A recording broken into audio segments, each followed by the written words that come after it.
We don't have enough time for me to outline the full supply chain for you Where's the because whiteboard? It's a book. yeah, no, we need a whiteboard. We need actually probably multiple whiteboards, all sorts of stuff. It's global, really. And just to get this out up front, it's not moving in terms of the iPhone from Asia, right? They're not going to be able to build plants in the US, as Trump has said, to build the iPhone. That is a dream that is not going to get fulfilled.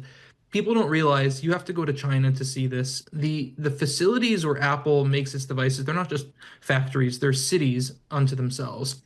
Hospitals, schools, Yes. gyms, dorms.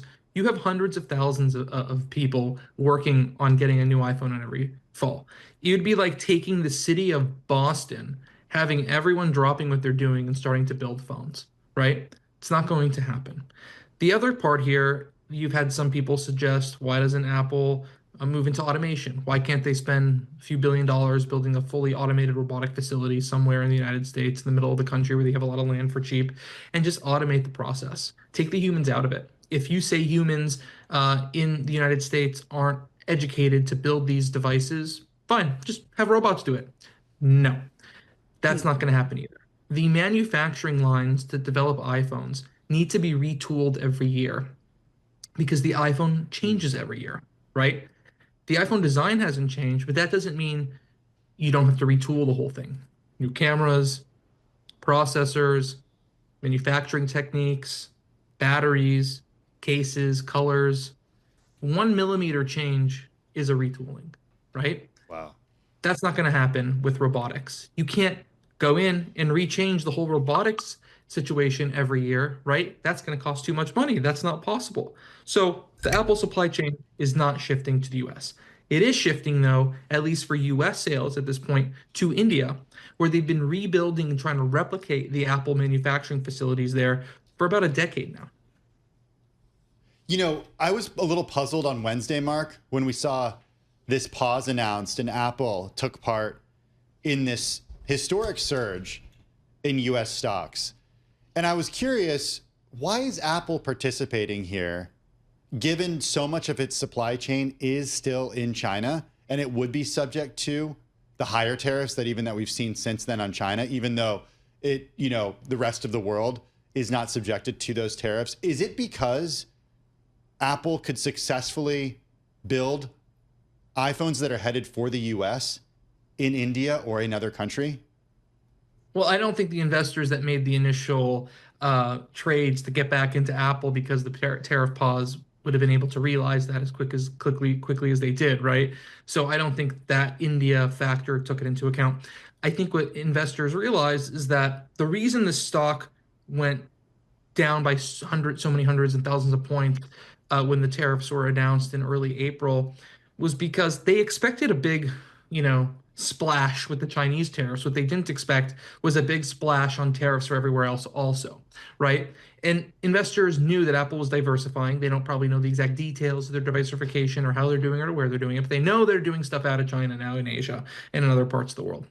And so removing the tariffs from the other parts of the world, I think, shows that Apple has some wiggle room here and there's some stuff they can do. The other comments that Trump made around the pause time frame were that some companies with special attachments to places like China, they're going to get some exemption. So he opened the door, left it just a little ajar to exemptions being made. But could Apple actually build US-bound products outside of China? Does it have that capacity right now? Not in the US, yes, but outside of China. Yes, it can build 30, 35 million phones in India. That number is only going to go up. And so they're able to mitigate the issue, at least for now, by taking as much supply from India as possible. And right now, India obviously is on that 10% tariff. Hey, Mark, one thing I also wonder, part of the reason global multinationals, U.S. global multinationals, set up shop in China and wanted to be there is because they wanted to sell there. So does Apple have to have some sort of significant presence, taking out the importance of the supply chain it's built over years, many years there? But does it have to also have a significant presence so that it can hopefully continue or sell in that market?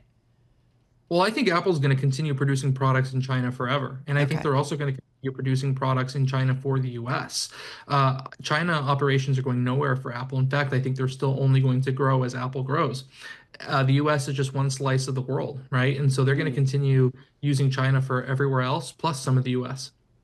These tariffs are not permanent, right? Apple has enough cash in the bank to withstand whatever they have to for the next few years. Do Apple execs feel that way? Are they just like, yeah, this is a bad time? No doubt about it. We're just going to kind of find our way. We're going to stay quiet. We're going to find our way through because they aren't I think going to they're stay. terrified. They are. No, I think they're terrified. I think the scariest thing for Apple is the inability to execute a plan. Apple likes to come up with a plan and execute it. And this is not a time where you can come up with a plan and execute it because you don't know how these policies are going to change. Right now, the plan is India. What if India gets hit by a big tariff? It's the unpredictability of what's going to happen and what policies are going to put in place that makes this so frightening to the business and investment communities. What could Apple do? What could Tim Cook do to satisfy President Trump? He can build iPhones in the US. That's Okay. never going to happen. That's not going to happen. Maybe You told he- us that. Short of that, Mark, what could he Second do? choice. Honestly, second choice, he can tell Trump that he's going to build iPhones in the US. Is that what that and investment was? Like you kind of gave us Well, some that's what clarity he about tried that. to do. Yeah. He tried to do that, right? But it didn't really do much. Like they knew this was coming, right? Why do you think Amazon spent $40 million on the Melania Trump video project, right? All these companies are trying to buy their way into currying favor with Trump. The big difference between Trump 1.0 and Trump 2.0, referring to the administrations, is that it felt like during the first administration he could be bought by big tech to get what was needed. It feels like so far big tech is trying to buy their way into currying favor, and they're not getting very far. I'm having flashbacks to Texas in the first Trump term. 30 seconds left, Mark. Is there something that Tim Cook could offer the president to satisfy him? Like, I don't know, not making AirPods, but like making some peripheral, making something here. It's going to have to be about the iPhone. I don't think making a peripheral product is going to do anything. They probably will need to come up with some component, some final assembly, something that they can do in the US. Maybe they move their packaging facility, like FATP, final testing, assembly, packaging, right? Maybe they split the packaging from the assembly and testing. They bring the iPhones unpackaged to the US and package them in the US. So they maybe can say, iPhone designed in California, assembled in China, packaged in the US. Oh my Maybe gosh. that'll do something.